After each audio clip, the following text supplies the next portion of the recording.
الحسنات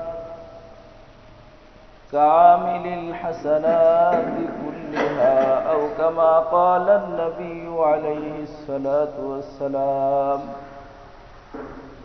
صدق الله المولانا العظيم وصدق رسوله النبي الكريم ونحن على ذلك لمن الشاهدين والذاكرين والشاكرين والحمد لله رب العالمين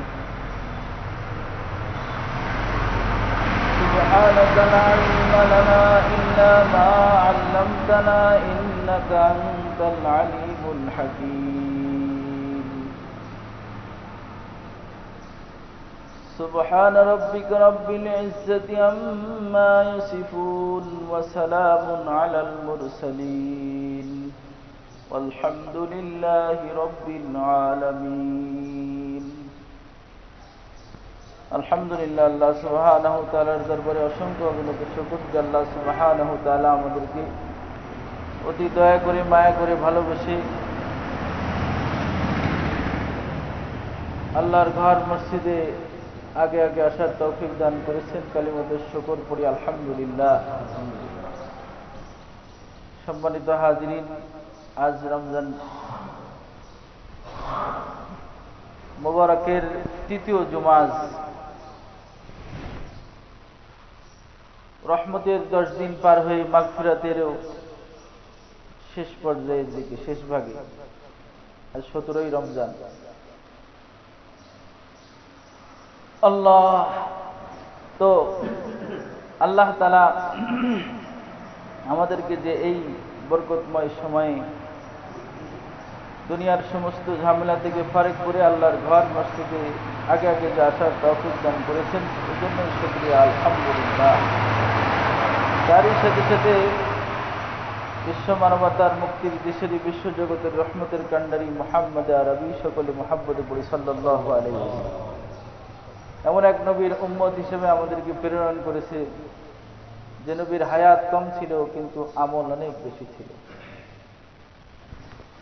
যে নবীর উম্মতের হায়াতও কম কিন্তু তাদের আমলের প্রতিদান অনেক বেশি। যাদের একটা রমজান মাসের একটা ফরজ ইবাদতে 70টা ফরজের সওয়াব দান করে। একটা নফল ইবাদত করলে তা ফরজে পরিণত হয়ে যায়। একটা নেকের কাজ করলে কমপক্ষে 10 গুণ সওয়াব দান করে, 10 গুণ থেকে 700 গুণ পর্যন্ত বৃদ্ধি করে। এরপরেও আল্লাহ তাআলা বলে যে আমার হাবিব সাল্লাল্লাহু আলাইহি সাল্লামের উম্মতের জন্য প্রতিদান শুধু আমি নির্দিষ্ট সংখ্যায় দেব না। আল্লাহু ওয়াসিউন আলীম ইউযাইফু লিমান ইয়াশা। আল্লাহ তাআলা বলে যে আমার হাবিব সাল্লাল্লাহু আলাইহি সাল্লামের উম্মতের প্রতিদান আমি যত ইচ্ছা তত দান করি। এমন এক নবীর উম্মত আমরা, যে নবীর উম্মতের ব্যাপারে আল্লাহ তাআলা এই কথাই বলেছে যে রমজানের রোজা আমার জন্য, আর আমি স্বয়ং আল্লাহ তাআলাই তার প্রতিদান। স্বয়ং আমি আল্লাহ তাআলাই তার প্রতিদান।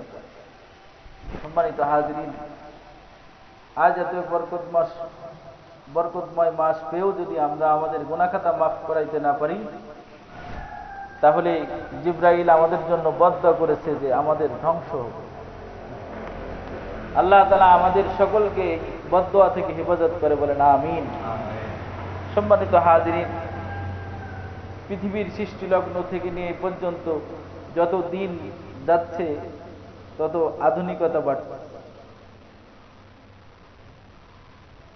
কিন্তু প্রতিটা মানুষ, প্রতিটা দেশে, প্রতিটা মহল্লায়, প্রতিটা মানুষ যেন এক অস্থিরতার মধ্যে জীবনযাপন করছে, কোনো শান্তি নাই।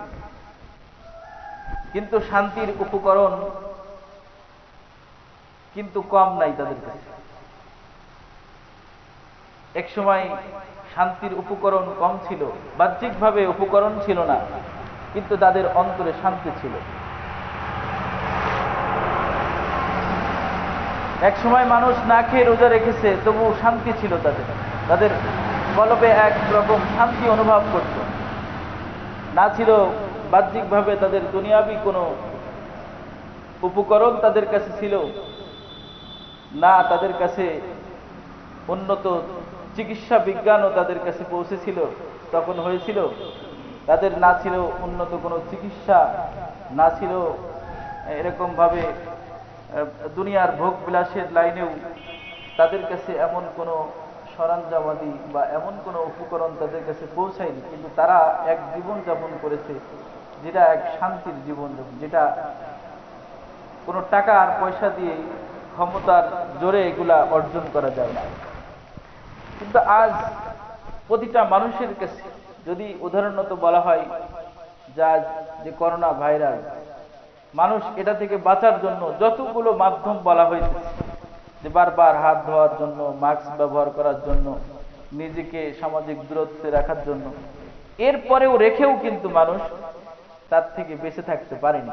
যারাই দেখা গেছে, যতটুকু আমাদের কাছে সংবাদ বা নিউজ আমরা পেয়েছি, যে যারাই এগুলার সতর্কতা বেশি অবলম্বন করেছে, বাইরেই বের হয়নি, নিজেকে অনেক সেভ করার চেষ্টা করেছে, তাদেরকে আল্লাহ তাআলা আগে ধরেছে।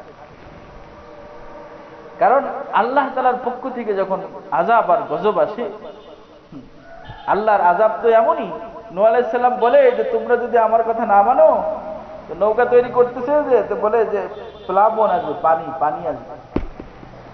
বলে এতদিন যে একরকম পাগলামি করছিল, আজকে আবার নতুন পাগলামি শুরু করছে, শুকনো ডাঙায় এখন পানি আসবে কোথা থেকে? কিন্তু পানিগুলা কোথা থেকে উঠছে? তাদের চুলার ভিতর থেকে, যেখানে দুনিয়ার কোনো ব্রেনে সেটা কাজ করবে না, যেখান থেকে পানি উঠতে পারে, উনুন চুলার ভিতর থেকেই পানি উঠছে।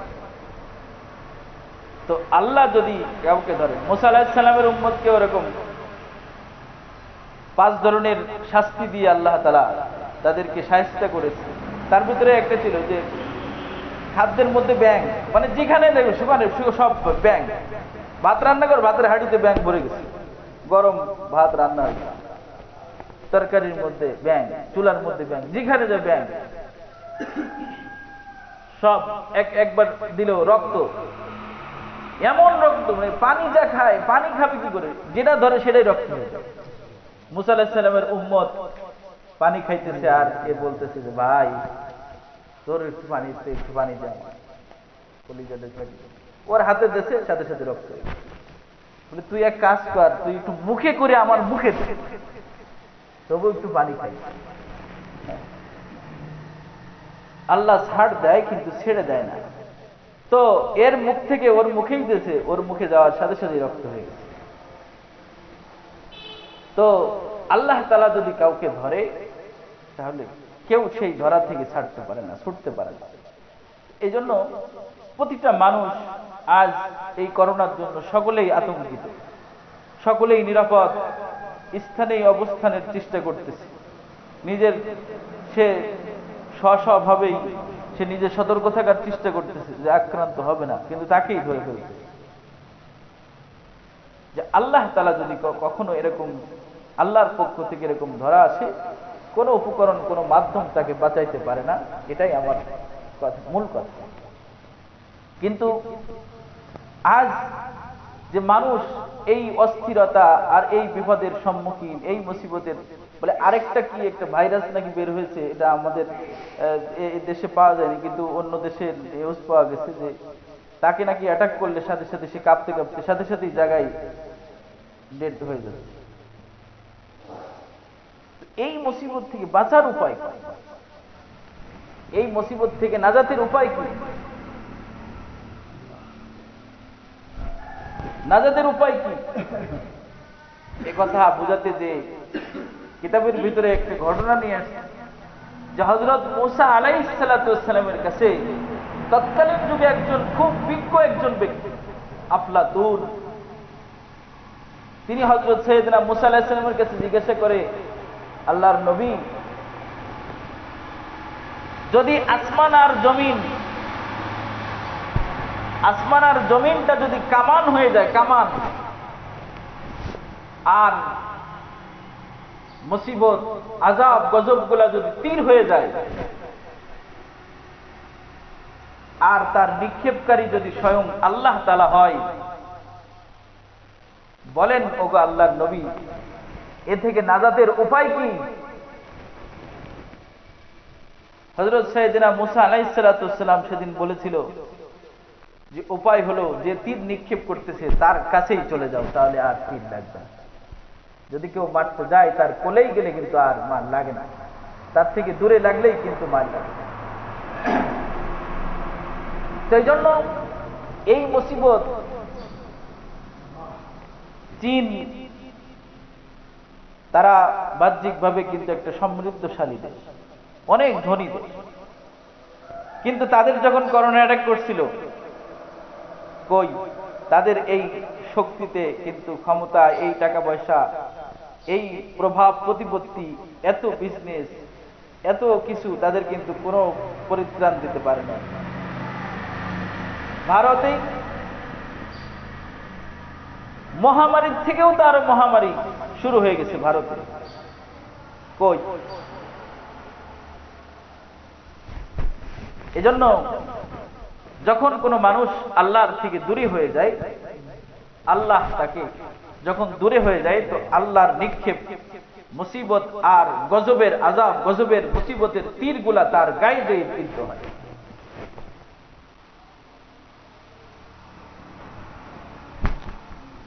ছেলেবেলায় আমরাও ঘুড়ি উড়াইছি, ঘুড়ি উড়াইছি, ঘুড়ি কখনো সুতা কেটে গেলে, সুতা কেটে গেলে ওর পিছনে কত দৌড়াইছি। ঘুড়ি যদি সুতা কেটে যায় তো কত মানুষ তো দৌড়ায়। দেখা গেছে যদি আমার নিজ এলাকা থেকে অন্য এলাকায় চলে যায়, তা আমি নিজে গেলেও তাদের এলাকার ছেলেরাই ঘড়িটা নিয়ে যায়, জোর করে হলেও নিয়ে যায়। কত ছেলেরা তার পিছনে দৌড়ায়, যদিও তার ঘড়িটা কিন্তু সে মালিক না। আল্লাহ, তো এই ঘড়ির পিছনে যেমন আওবাস, ছেলেরা যেমন ঘড়িটা নেওয়ার জন্য বিভিন্ন জায়গা থেকে বিভিন্ন জন দৌড়ায়, ঠিক তেমনি ভাবে প্রত্যেক মানুষের আল্লাহ তাআলা হায়াত নামক যে রশি দিয়ে আর ঘুড়ি দিয়ে এই ঘুড়ি দুনিয়ার জমিনে ছেড়ে দিয়েছে, উঠতেছে। এই রশি যদি আল্লাহ তাআলার হাত থেকে ছুটে যায়, আল্লাহর কাছ থেকে যদি কেটে যায়, তাহলে ইবলিস নামক অনেক যুবকরা তোমার আমার জীবনের ঘড়িটাকে নষ্ট করার জন্য এবং সেটাকে আয়ত্ত করার জন্য অনেক ইবলিস শয়তানরা কিন্তু চেষ্টা করে তোমার আমার জীবনের বিপদগামী পথে নিয়ে যায়। এই জন্য মুসা আলাইহিস সালাম বলেছে যে তীর নিক্ষেপকারীর কাছে যদি যাও, তাহলে আর তীর তোমার গায়ে বিদ্ধ হবে না। এজন্য আল্লাহর সাথে সম্পর্ক তৈরি করো। আল্লাহর সাথে সম্পর্ক তৈরির যতগুলো মাধ্যম আছে, অনেক মাধ্যমে আল্লাহ তাআলার সাথে সম্পর্ক করা যায়, সম্পর্ক তৈরি হয়, কিন্তু তার এক অন্যতম একটা মাধ্যম হলো ইতিকাফ। ইতিকাফ এমন একটা মাধ্যম যে মাধ্যমে আল্লাহর সাথে বান্দার গভীর একটা সম্পর্ক, নিবিড় একটা সম্পর্ক তৈরি হয়। আর যখন কোন মানুষ আল্লাহর সাথে সম্পর্ক করে, তো সে দুনিয়ার সমস্ত মুসিবত, আখিরাতের সমস্ত মুসিবত থেকে সে নাজাত পেয়ে যাবে। এজন্য আল্লাহ রসুলকে আল্লাহ তাআলা বলে যে নবী, আমার উম্মতকে আপনি সতর্ক করেন, বলে ফাফিরু ইলাল্লাহ ইন্নী লাকুম মিনহু নাযীরুম মুবিন। সুতরাং তোমরা ফিরে এসো আল্লাহর দিকে, ফাফিরু, দৌড়াও আল্লাহর দিকে, ইলাল্লাহ ইন্নী লাকুম মিনহু নাযীরুম মুবিন, আমি তো তোমাদের জন্য সুস্পষ্ট একজন সতর্ককারী। কিন্তু যখন কোনো মানুষ আল্লাহর থেকে দূরে থাকে, তো সে দুনিয়ার আযাব আর গজবে মুসিবতের মধ্যে গ্রেফতার হয়। এমনকি এমন সময় এসে যায়, সে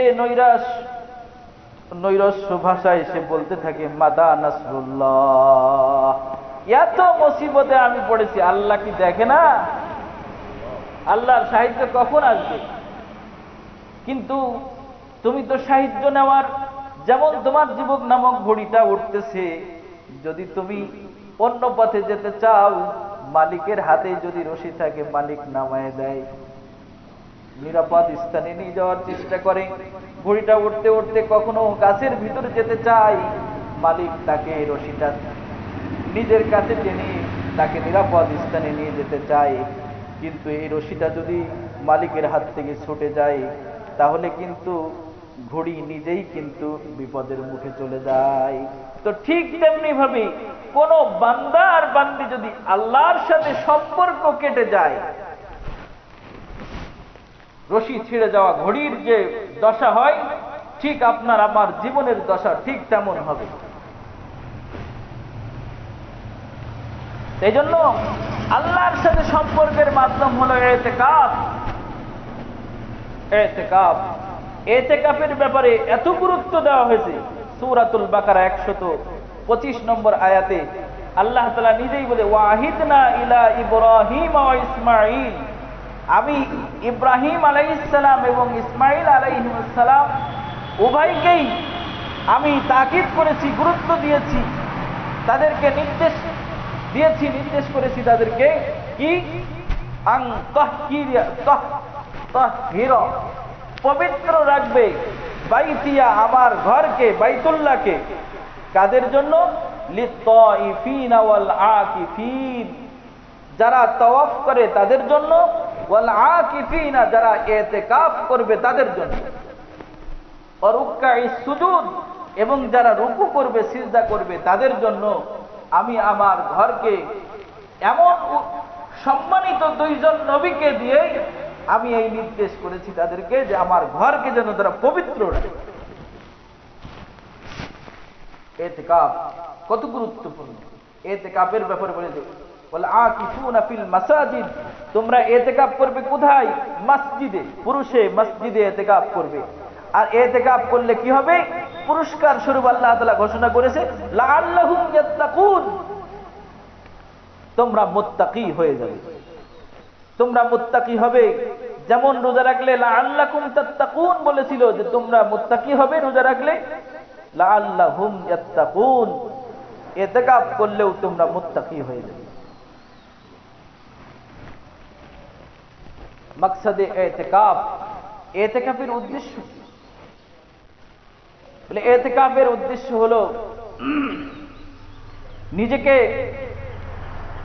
10 দিন রহমতের 10 দিন রোজা পালন করে, মাগফিরাতের 10 দিন রোজা পালন করে, তারাবি পড়ে নিজেকে আল্লাহর প্রেমিকের উপযোগী বানিয়ে নিবিড় এক সম্পর্কে দুনিয়ার সমস্ত মানুষের থেকে সম্পর্ক ছেদ করে আল্লাহর প্রেম অন্বেষণের জন্য একাকিত্বে মসজিদের কোনায় বসে যাওয়া, এটাকে শরীয়তের ভাষায় ইতিকাফ বলা হয়।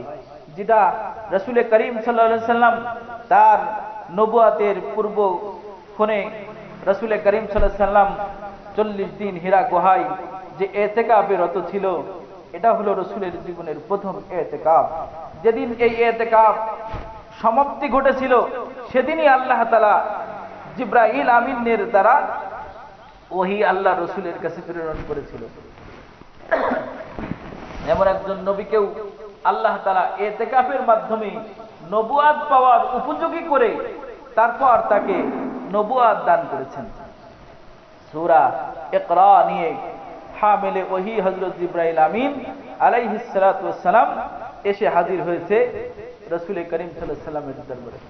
এজন্য ইতিকাফ মানে নিজেকে পবিত্র রাখা, পবিত্র করা, নিজেকে বিরত রাখা। বলে এই ইতিকাফকারীর জন্য হাদিস শরীফের মধ্যে আল্লাহ রাসূল বলেন যে ইতিকাফ যে করবে সে ইতিকাফ মানে ফিল মুতাকিফি হুয়া ইয়াতাকিফুজ যুনুব, সে গুনাহ থেকে বেঁচে থাকে। আল্লামা আবুল হাসান খারকানি রাহমাতুল্লাহ আলাইহি, তিনি বহুত বড় একজন মুহাদ্দিস ছিলেন, উনি বলেছে যে একদিনের ইতিকাফ অনেক দামি কথা। বলে একদিনের ইতিকাফ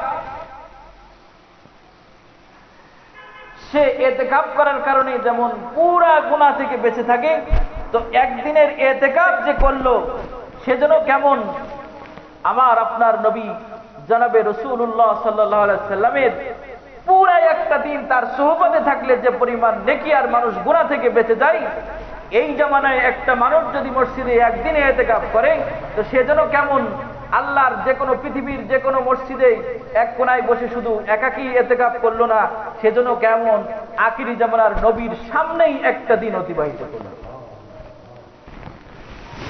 একদিনের ইতিকাফ কেমন যেন রসুলের সোহবতে কাটা একটা দিন, কত দামি কথা। রাসূল করিম সাল্লাল্লাহু আলাইহি সাল্লাম তার জীবদ্দশায় প্রতি বছরই ইতিকাফ করতেন। এমনকি একটা riwayate আছে রাসূল যে বছর ইন্তেকাল করেছেন ওই বছর রাসূল 20 দিন ইতিকাফ করেছেন।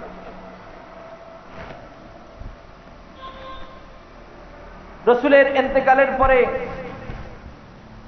উম্মাহাতুল মুমিনিন রাসূলের পবিত্র স্ত্রীগণ তাদের জীবদ্দশায় সবাই স্ব স্থানেই তাদের বাড়িতেই তারা ইতিকাফ করেছে। ইতিকাফের ব্যাপারে মুসনাদে আহমদ হাদিসের মধ্যে একটা riwayat আছে যে ইতিকাফ করা রমজানের 10 দিন ইতিকাফ করলে সওয়াব কি হবে?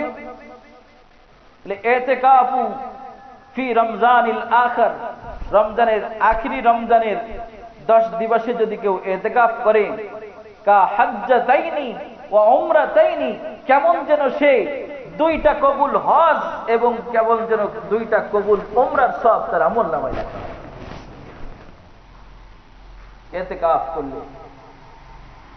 ইতিকাফ করলে একদিনের ইতিকাফে জাহান্নাম তার থেকে 3 খন্দক দূরে চলে যায়। কোন কোন বর্ণনায় আছে, ব্যাখ্যায় লেখা হয়েছে খন্দক বলা হয় যে 500 বছরের রাস্তা, এক খন্দক বলা হয়। কেউ কেউ বলেছে যে একটা কাক জন্মের পর থেকে যখন সে উঠতে শেখে আর মৃত্যু পর্যন্ত যত দূর উঠতে পারে তত দূর একটা খন্দকের দূরত্ব, এরকম 3 খন্দক। আর বিশেষজ্ঞগণ বলেছে বা প্রাণী বিশেষজ্ঞ যারা তারা বলেছে হায়াতুল হাইওয়ানের আল্লামা কামালউদ্দিন জমির রহমাতুল্লাহ যে একটা কাক 1000 বছর পর্যন্ত বাঁচত।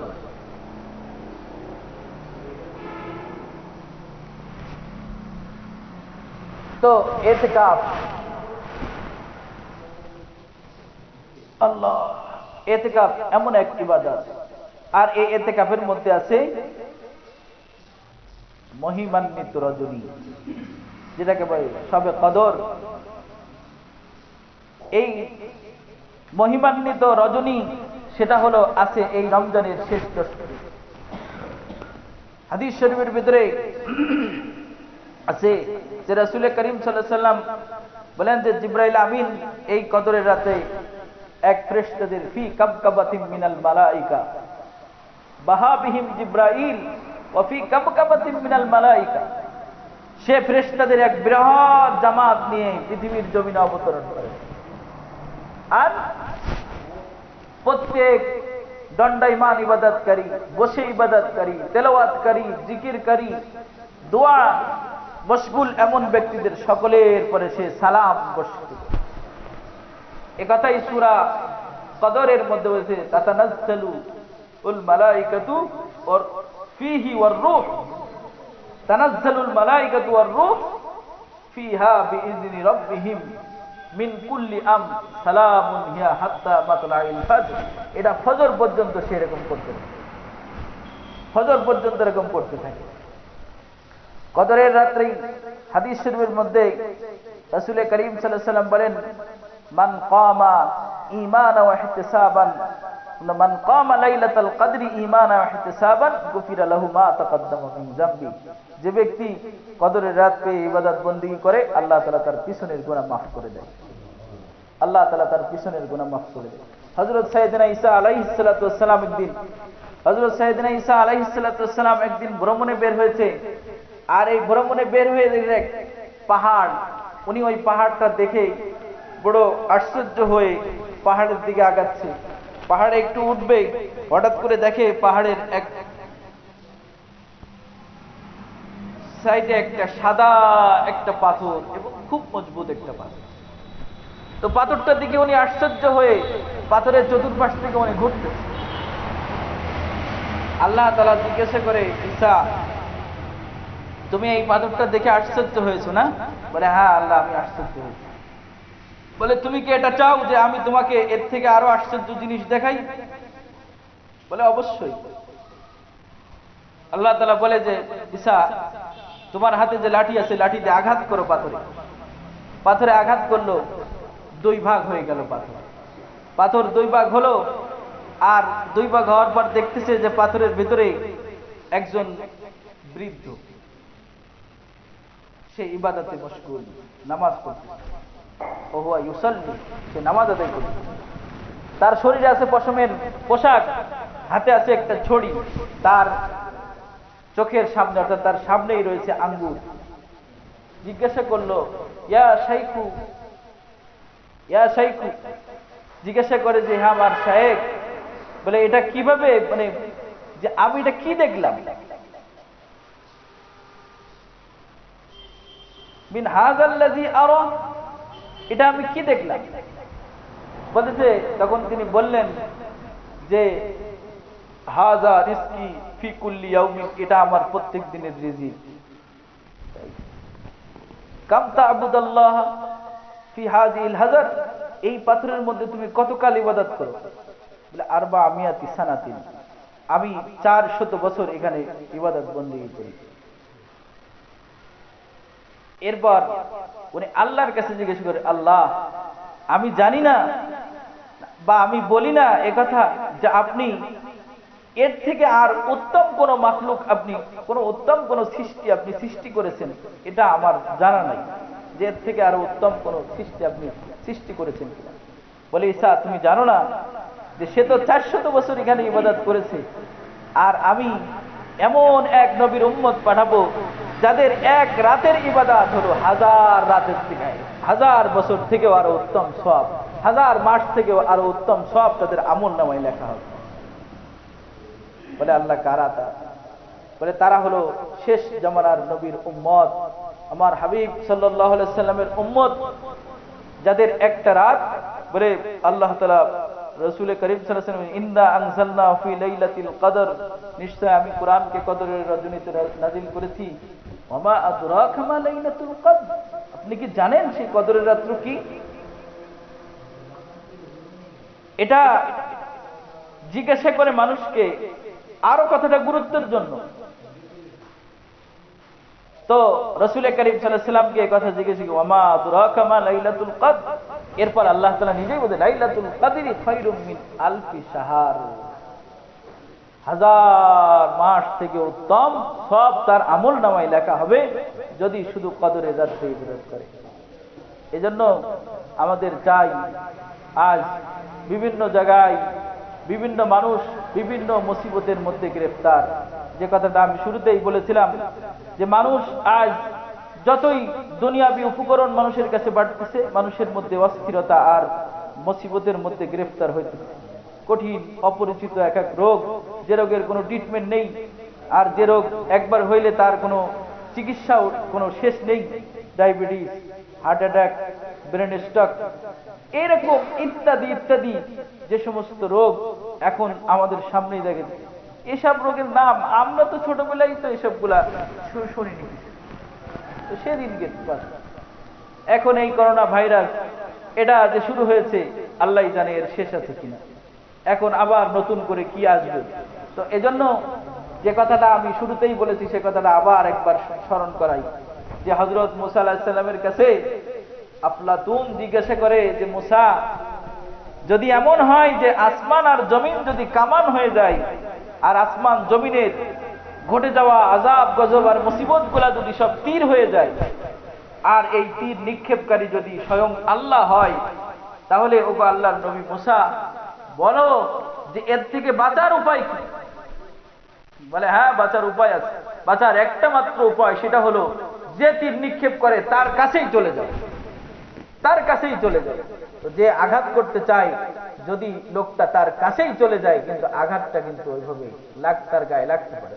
কেউ যদি কোথাও নিক্ষেপ করে, তো তার কাছেই গেলে কিন্তু সেই নিক্ষিপ্ত জিনিস তার গায়ে লাগা থেকে সে হিফাজত হয়ে যায়।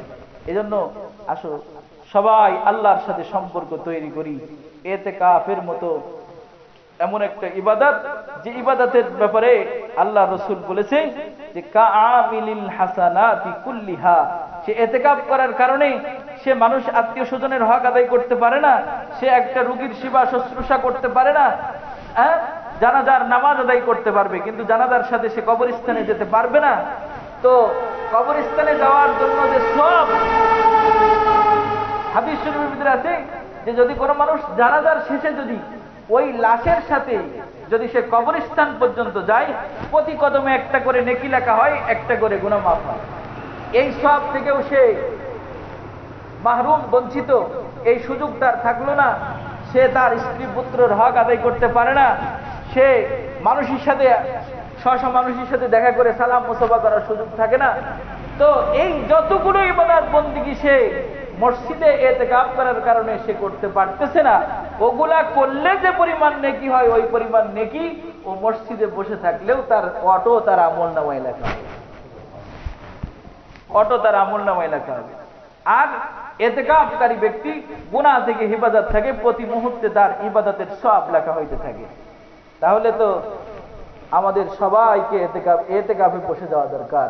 10 দিন ইতিকাফ যদি আল্লাহর জন্য আমি না দিতে পারি, যাদের করোনা আক্রান্ত হয়েছে, কোভিড অ্যাক্টিভ হয়েছে, তারা 14 দিন কমপক্ষে, যাদের হয়নি তারাও তো, যাদের মানে লক্ষণ আছে, কোনো লক্ষণ, এটা তো প্রশাসনিক ভাবে জানতে পারলে তাকে কোয়ারেন্টাইনে পাঠানো হচ্ছে। তো 14 দিন তাকে কোয়ারেন্টাইনে থাকতে হবে। আর যদি সে অ্যাক্টিভ হয়েই যায় তাহলে 14 দিনের আরো বেশি দিনও লাগতে পারে। আর সেটাও ইতিকাফের তুলনায় কোনো অংশে কম না, কারণ তার সাথে কেউ দেখা করতে পারবে না, কেউ কথা বলতে পারবে না, তার আপনজন তার সাথে সাক্ষাৎ করার কোনো সুযোগ নেই, সে কাউকে স্পর্শ করতে পারবে না, কেউ তার কাছে যদি বসে থাকে দুটো সান্ত্বনাও দিতে পারবে না। বলেন এমন এই মুসিবতের মধ্যে যদি আল্লাহ তাআলা, এই জন্য বলে যে আমাদের বড়রা বলতো যে চিল্লা কয়েক ধরনের আছে, চিল্লা চিল্লা, এই যে 40 দিন তবলিগে যায়, এই চিল্লা কয়েক ধরনের আছে। কেউ বেইজ্জতি চিল্লা দেয় জেলখানায় যে 40 দিন কাটায় আসলে, এটাও তো একটা চিল্লা হলো, 40 দিন তার অতিবাহিত হলো, কিন্তু বড় সম্মানের সাথে তো কাটায় নাকি, না বেইজ্জতি। কেউ মুসিবতের চিল্লা, কেউ হাসপাতালে যে 50 দিন থাকা লাগছে, কি যন্ত্রণা, ওরে বাবা, দৌড়া দৌড়ি, কত কষ্ট। এই জন্য রে যাবে না কো 3 দিন, যেতে হবে চিরদিন, আসিতেছে সেই দিন, ফিরবে না কোনো দিন। এমন সময় আসার আগে আমরা আমাদের দুনিয়াবি যতটুকু হায়াত আছে এটাকে কাজে লাগাই আমার আখিরাতকে সুন্দর করে নেওয়ার দরকার, সুন্দর করে নেওয়ার দরকার। সম্মানিত হাজিরিন, এই জন্য আজকে 17 রমজান, 21 রমজান সূর্য অস্ত যাওয়ার আগেই আল্লাহর ঘর মসজিদে এসে ইতিকাফ করা দরকার। কত মানুষ আমরা কিন্তু নিজেরাই ফিরে আছি, কিন্তু এই সময়টা আমি এর সাথে কাজে লাগাই না। হতে পারে আপনার আমার ইতিকাফ করা একটা দিন আল্লাহর রাস্তায় এইভাবেই আল্লাহর ঘরে বসা, এটা আপনার আমার জন্য নাজাতের জরিয়া হতে পারে। কত মানুষের সাথে দৌড়াইছে, বলেন আজকের বাস্তব প্রমাণ, দুনিয়ার জন্য, সন্তানের জন্য, স্ত্রীর জন্য একটা মানুষ, একটা পুরুষ তার জীবনের সর্বস্বই তাদের পিছনে ব্যয় করছে। কত কষ্ট না সে স্বীকার করে, এরপরেও যদি সে কোভিড অ্যাক্টিভ হয়ে মারা যায়, তার সন্তান স্ত্রীরা পর্যন্ত তার চোখের দেখাও দেখিনি, এমন বহু নজির আছে। ঘরের দরজায় পড়ে আছে, কেউ তাকে স্পর্শ করেনি, দরজাটাও তার জন্য খুলে দেয়নি, তাকে একবারও তাকে দেখার জন্য তার স্ত্রী পুত্ররা পর্যন্ত আসেনি, এমন নিউজ আমাদের সবার কাছে, তাই না? তাহলে কাদের জন্য কি করি আমি, কাদের জন্য কি করতেছি বলেন, কাদের জন্য কি করতেছি? এই জন্য লোকের জন্য অনেক কিছু করেছি, মানুষের জন্য অনেক কিছু করেছি। আমার এই মূল্যবান হায়াতের জিন্দেগিতে আমার সময়টা আমার বন্ধু ব্যবহার করতেছে, আমার স্ত্রী কাজে লাগাচ্ছে, আমার সন্তানরা কাজে লাগায়, আমার প্রতিবেশীরা কাজে লাগায়, আমার আত্মীয় স্বজনরা কাজে লাগায়, কিন্তু আমি আমার জীবনের সময়কে আমি কাজে লাগাই, আমি আমার সময়কে আমার জীবনের জন্য আমি কাজে লাগাই। এই জন্য আল্লাহ তাআলা আমাদের রমজান মাসে নিজেদের গুনাহ মাফ করার জন্য ইতিকাফ, আর যারা ইতিকাফ একেবারে মানে করা সম্ভব নয় এমন অবস্থা যাদের, যে সুযোগ থাকলে অবশ্যই করতেন, তাদের জন্য শেষ দশকের বেজোড় রাতগুলাতে আল্লাহর ঘর মসজিদে এসে একটু লম্বা সময় ইবাদত বন্দেগীর মধ্যে কাটানো দরকার। আল্লাহ তাআলা আমাদের আমল